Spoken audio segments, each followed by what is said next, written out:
Vegas.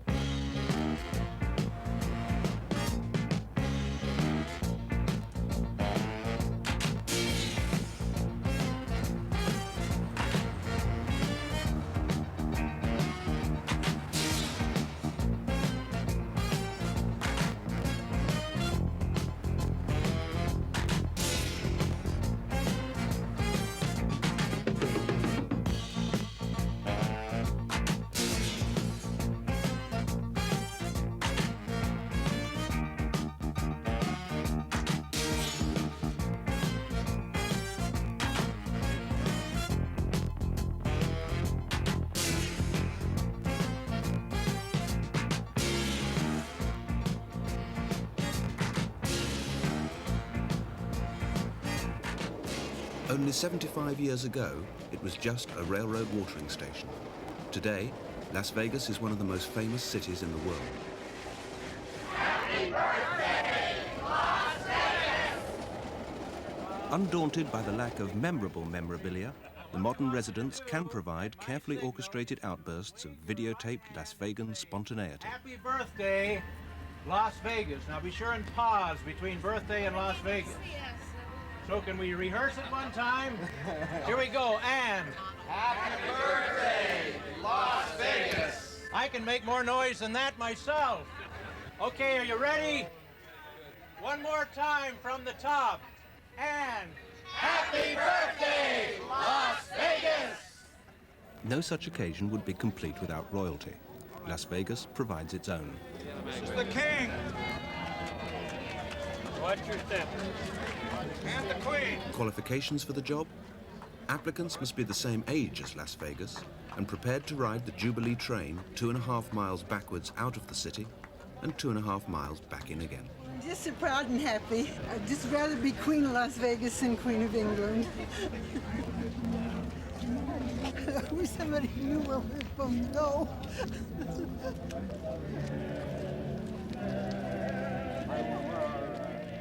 The community-minded citizens of America's largest small town huddle in the Holiday Inn parking lot to reenact the land auction that gave birth to their home. Thank you.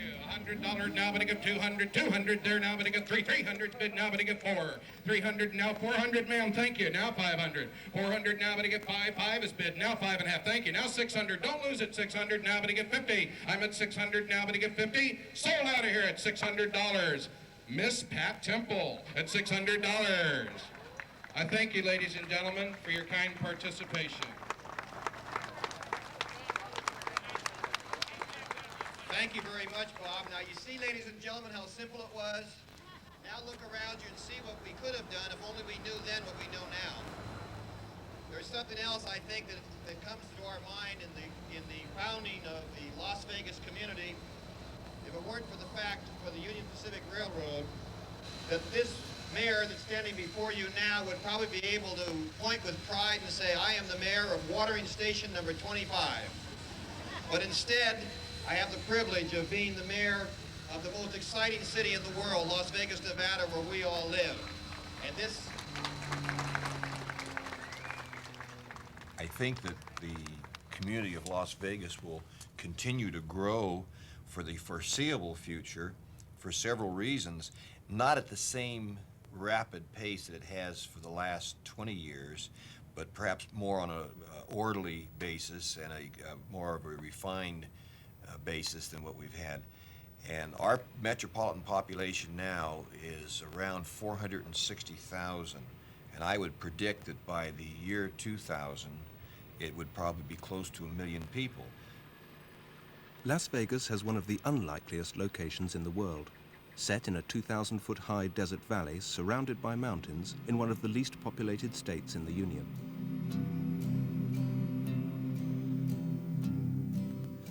I ride in dusty and dry from the desert. I'm tired of these drifting red sands. I found a place for a God-fearing cowboy right here in this forsaken land.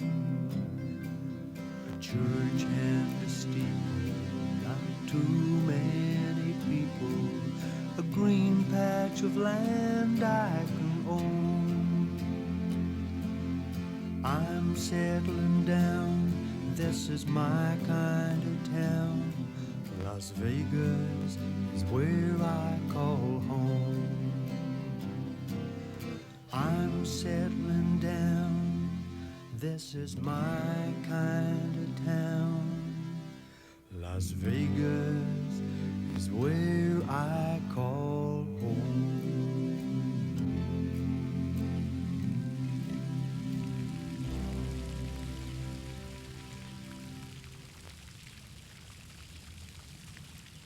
Las Vegas means the meadows.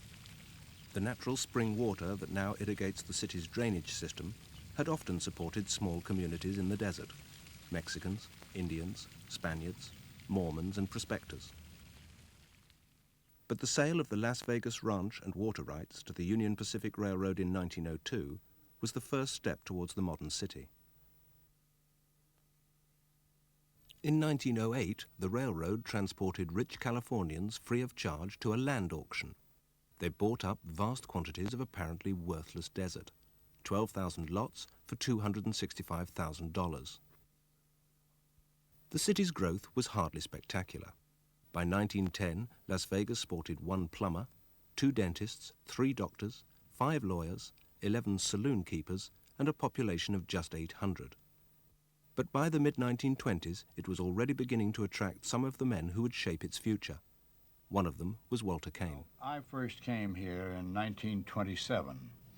I came through here on an airplane, and at that time, Vegas was a refueling station for airplanes, automobiles. The trains used to stop here to take on fresh water. And I don't think at that time there were more than 2,000 people living in and around Las Vegas. 1930 saw the start of one of the greatest ever engineering projects, the construction of the Boulder Dam and the creation of Lake Mead. The project brought a vast and well-paid workforce into the area, and Las Vegas rose to the challenge. The ever-practical Nevadans legalized gambling.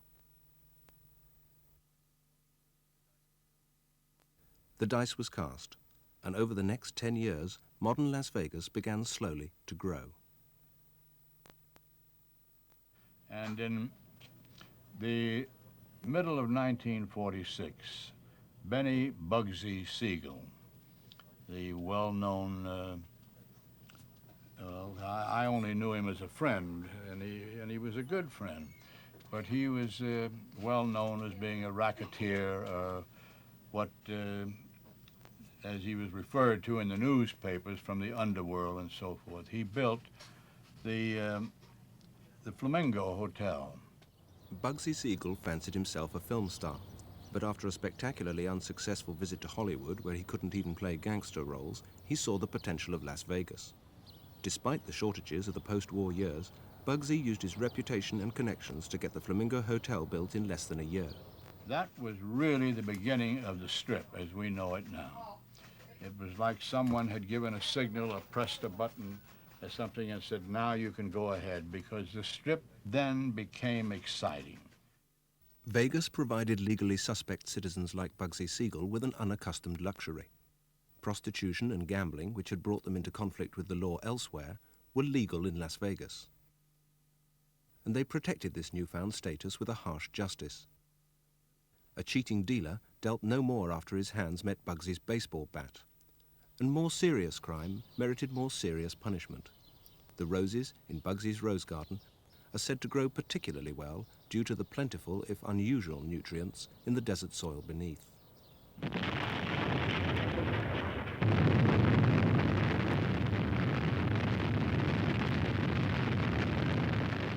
To the north of Las Vegas is nothing but desert, a wilderness.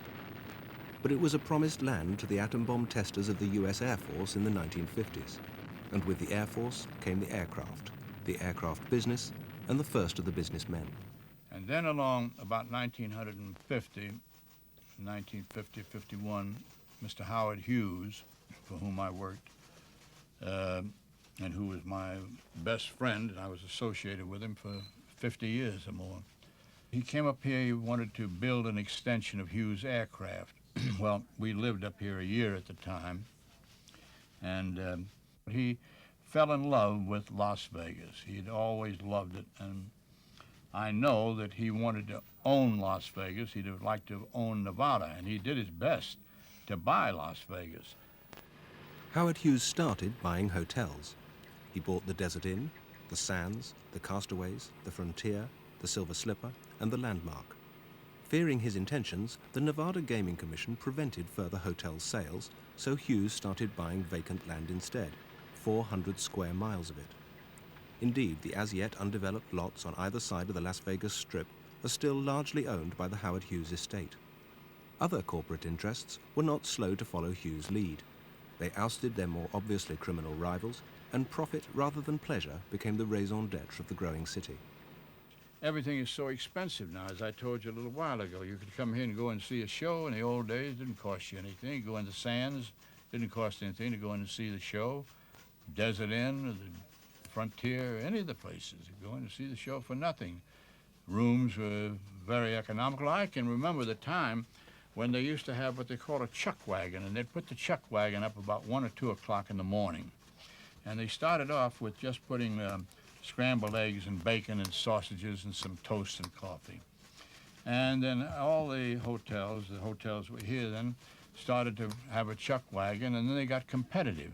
And they wound up giving you New York steaks or turkey or anything in the world. That was all free. Now little is free, or even what it seems. Las Vegas is the capital of a show business where performance is less valued than pulling power, and an audience is assessed on its gambling instinct. Different stars may attract different people, but it's the proportion of punters that's important. Sinatra can still increase a casino's take more than any other star, but even Las Vegas has its hardy perennials. Well, Las Vegas is very special to me because I first came here in 1944 when there were only 2 hotels on the famous Las Vegas Strip, the Last Frontier Hotel and the El Rancho Vegas. And I feel like I've grown up with the town, and I'm sort of a pioneer. And this is my 35th year here. So the town I feel much closer to than a lot of other cities in the United States, because I've played here more times than I can count, and the town has been very instrumental in teaching me my craft. Entertainment here in Vegas has always been of the glittery type, the tremendous electric signs and the glamour of the hotels and the costumes I wear and everything were more or less stimulated by that. And also the fact that I began after television playing in large places where people in the back rows had to be able to see me from a great distance. And it started out very innocently at first. I went from a black suit to a white suit, and then the white suit turned to gold, and then it turned to sparkles, and now they're studded with diamonds, and I wear expensive fur coats, and it's become a very expensive joke. But like Las Vegas itself, it's an expensive joke with a profit margin.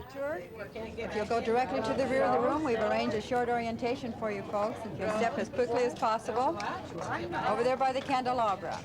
The middle-aged Middle Americans who help finance the charitable Liberace Foundation for the Performing Arts flock to see his clothes, his candelabra, his cars, and even his clone-like brother, George. We bought all kinds of stuff. You did. I'll sign it. Yeah, I want this for my little granddaughter. I'm George, the silent brother. Oh, Get your picture just taken. I just had my picture You taken, did, yes, that's signing this beautiful, I call it beautiful autograph because we're very proud of Liberace name. Oh, thank you so much. Look at the beauty playing the piano. You see his autograph on everything. It's the same. Did you see this down here? Look at all this. This is the Hollywood home, and then we have the Palm Springs home, and then you get a nice picture of one of his furs that he wears on stage. These are $2. This picture disc that John was telling you about, this is going to be a collector's item. He's only going to put out about 10,000 of this. He's a showman. He's a showman. Other people can play the Every piano, but souvenir he's they a have. showman. Get over here. Look at this one. I believe it's the only city in the world, truly, where so many performers are performing at the same given time.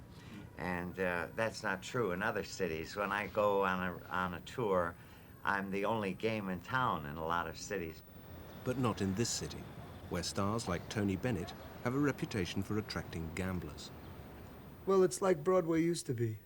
You know, it was all on a great white way. The fact that it's a strip, and all these great performers are in all the places, and the best bands and the best stagehands and the finest equipment, you know, they just go all out to make the performer comfortable, so he does a consistent job for the audience. And I like the public because they really come here. It's very similar to Blackpool, you know. I mean, they really come, you know, they come to have a good time.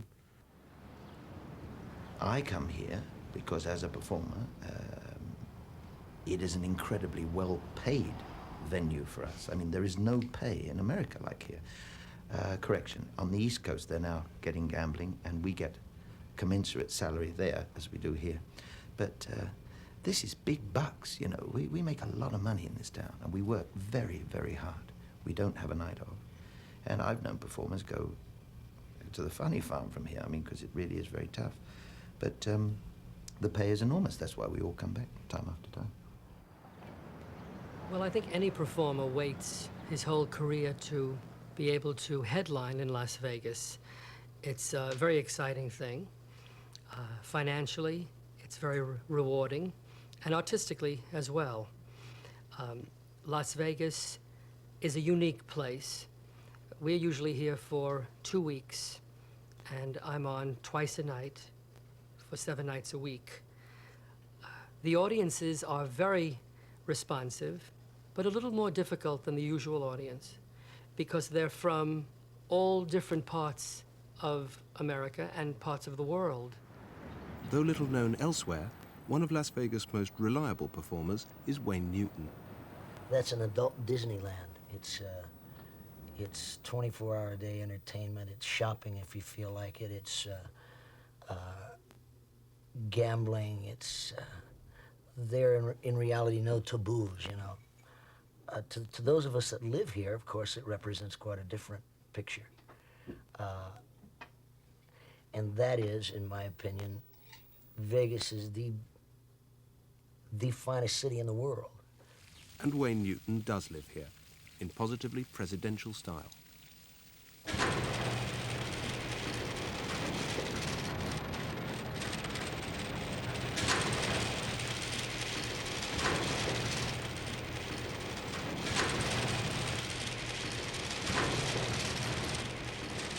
The rewards are considerable. A salary of $9 million a year tempts him to work Las Vegas full-time, with only a few reservations. The changes that I've seen that I don't like, frankly, would be the corporate level approach to this city and these hotels. I think if there is a danger of killing the proverbial goose that lays the golden egg, it's that. In an effort to recreate the pre-corporate atmosphere, Wayne Newton has now bought his own hotel casino. So it's not altogether surprising to find him the object of some pre-corporate mudslinging. I feel that the corporate approach to the public is charge them as much as you can charge them and give them as little as you can give them. Well, I think that we can do a much better job than that. And I'm willing to put my money where my mouth is. But in a gentleman's city, the one vital ingredient in Las Vegas entertainment has got to be ladies. Ladies. Ladies of Vegas. I said ladies. Ladies of Vegas. Lovely ladies. Ladies of Vegas. Yeah, ladies. Ladies of Vegas. I said ladies. Ladies of Vegas. Like a lady.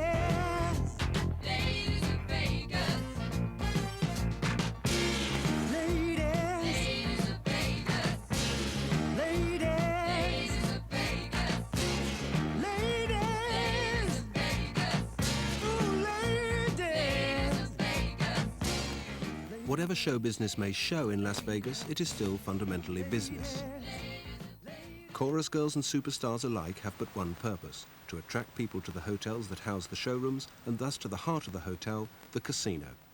This is where the lifeblood of Las Vegas is pumped into the community, more than $1,000 million worth every year.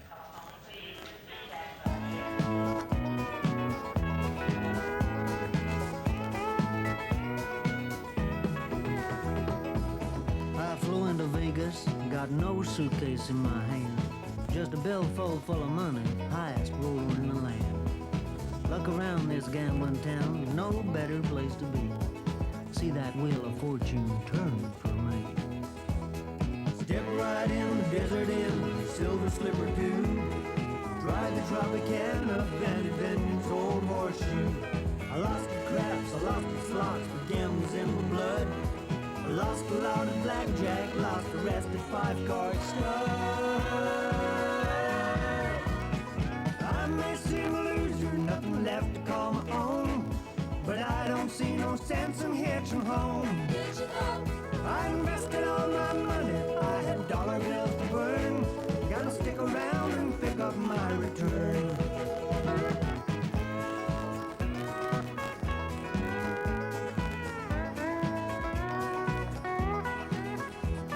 I may seem a loser, nothing left to call my own, but I don't see no sense in hitching home.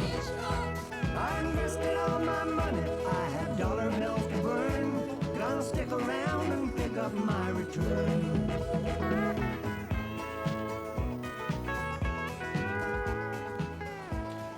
Gambling in Las Vegas is simple, comparatively safe, and psychologically irresistible. There are no clocks in the city, and the casinos never close.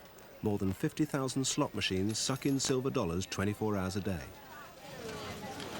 Bring my money in a minute. That's run out of theirs. There it is. Spit it out. Get in there. Here they go. Right here. Hit them.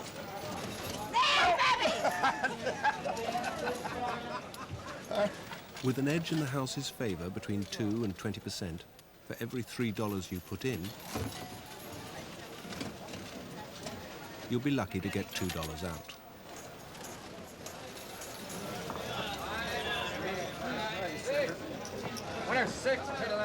Whatever you play, you will almost certainly lose. That simple fact underlies all the complexities of the games. Far easy, far out on far. Came easy, better back the hard way now, far. Far the line, shooter, shoot far. It's a billion-dollar business that needs regular customers, so it can afford to be magnanimous. And the Nevada Gaming Commission still refuses to make gambling debts legally enforceable. The only game you can mathematically win is blackjack. And that, like all the others, is carefully watched over by floor walkers, pit bosses, and the all-seeing eye in the sky. Every casino ceiling is bristling with cameras which can record every detail. Despite the gloomy surroundings, they can see a player's cards, tell the time on his watch, and check the dealer's payout.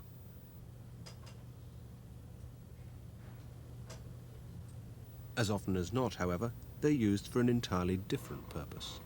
She's covered up. Get your hands out of there, little girl. Now, if she was making a bet now, she'd have to move her hands, but we're playing, there we go. That's what we call in the industry 6 and 8s. That's a crap game, a version of a girl's breasts. We call them 6 and 8s.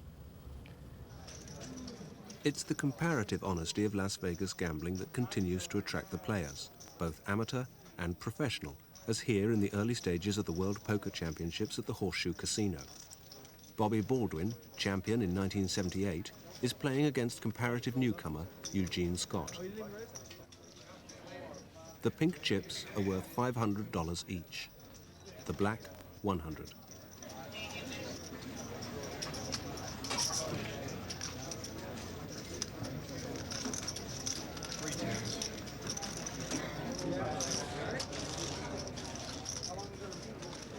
The game is 7-card stud, gambler's poker, the professional's game. Each player must put up $10,000 before he can even enter the championship. It's a knockout competition, and after 4 days' play, the final pot will be more than $500,000. In 7-card stud, each player is dealt 3 cards face down and 4 face up. Cards are dealt individually, and players bet as they appear. From the 7 cards, a player must make the best 5-card poker hand he can. On the first deal, Scott gets 2 cards face down and the 2 of clubs face up. Baldwin is showing the 2 of spades. The bet, a mere $200. Scott's second card is another club. Baldwin's another spade. Both possible flushes, 5 cards of the same suit. Scott bets $1,000. The next card, a 2 of hearts, a pair of 2s. Scott bets $2,000 against the 3 of spades that Baldwin received. Baldwin matches the bet. The final face-up card.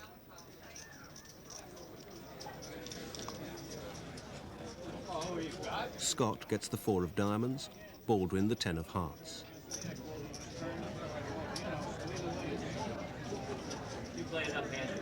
Baldwin's 3 spades are a strong possible flush. Undaunted, Scott bets $2,000 on his pair of 2s. Baldwin matches the bet. The final card is dealt face down. As the cards are revealed, Scott's nerve is justified. His hidden or whole cards contained a 7, giving him 2 pairs. Baldwin had only 1 more spade, a busted flush. Scott wins $15,000 in just over a minute.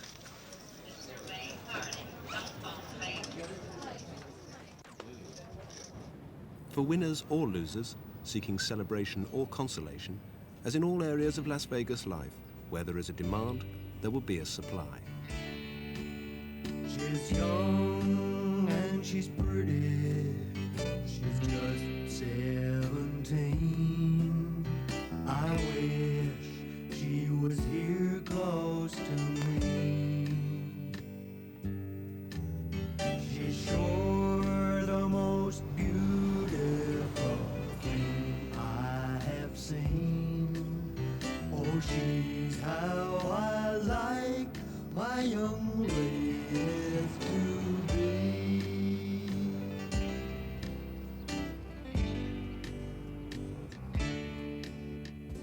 Prostitution, though not legal in Las Vegas itself, is legal in the state of Nevada. The escorts and working girls of the city are supplemented by legal brothels outside the city limits.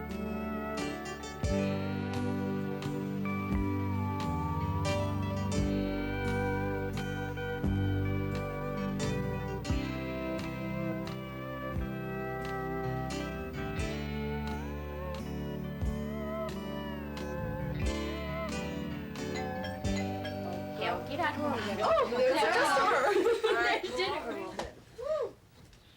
There are more than 12,000 known prostitutes working in and around Las Vegas, more than the entire population of the city in 1940. But for those with longer-term propositions in mind, there's yet another successful service industry. Every year, more than 60,000 marriages are performed in parking lot parlors. Okay, I have 11, 11:15. I have 11:30 open. 11:30? That would be good. Mm-hmm. That okay with you? Good.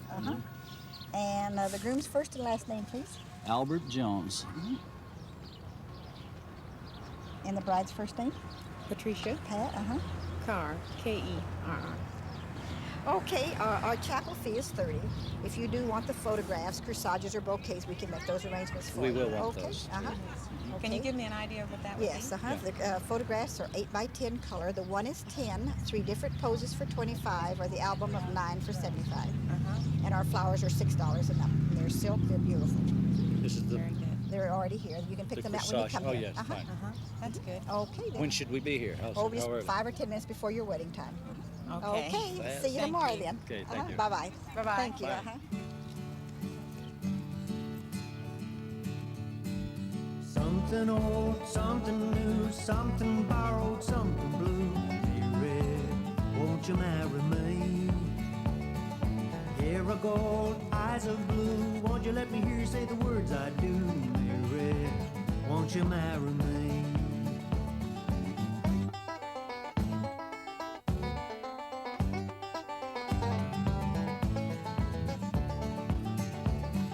There's a little chapel in the parking lot. Everybody tell me it's a beautiful spot. Mary, won't you marry me? We can do it in the shade if the sun's too hot. Come, my pretty baby, won't you tie the knot? Mary, won't you marry me?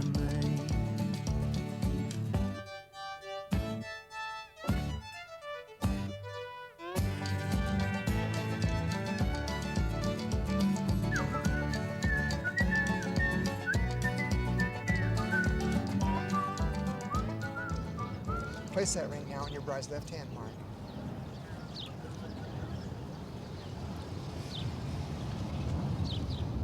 Darcy, do you take this good-looking fellow whose arm you now hold to be your husband? I do. Well, if you have this hand the Bible, this hand the Bible, hold hands with the other two. This forms the shape of a heart, which is a symbol of your love for each other with the point ending on the Word of God.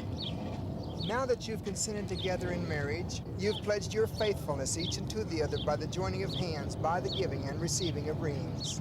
I now pronounce you husband and wife, and those whom God hath joined together, don't let anyone put aside. Congratulations.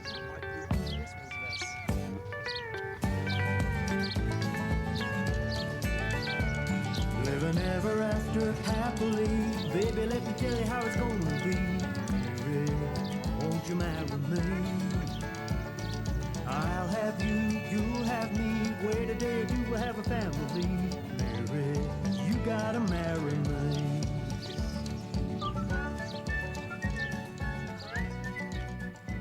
12 million people a year come to Las Vegas and dream of winning.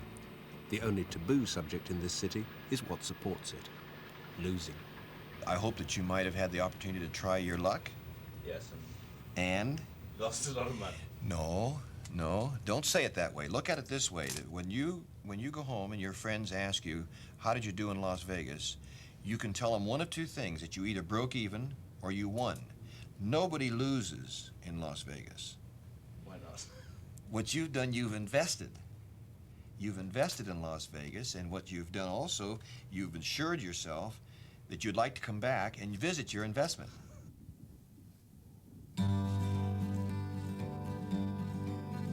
You were born of fresh spring water in the meadows and the desert. Railroad came and tried to drink you dry. Then people came and found you, built a town up all around you, instead of beneath the clear blue desert sky. Your life was just a rambling till they legalized the gambling. When they built the Hoover Dam, you had a ride. Many people tried to hurt you, but you know we won't desert you. And never been no doubt that you'd survive. Happy birthday to Las Vegas. This old timer keeps on going strong. Happy birthday to Las Vegas. 75 don't seem a year too long. Happy birthday to Las Vegas. This old timer keeps on going strong. Happy birthday to Las Vegas. 75 don't seem a year too long. 75 don't seem a year too long. 75 don't seem a year too long.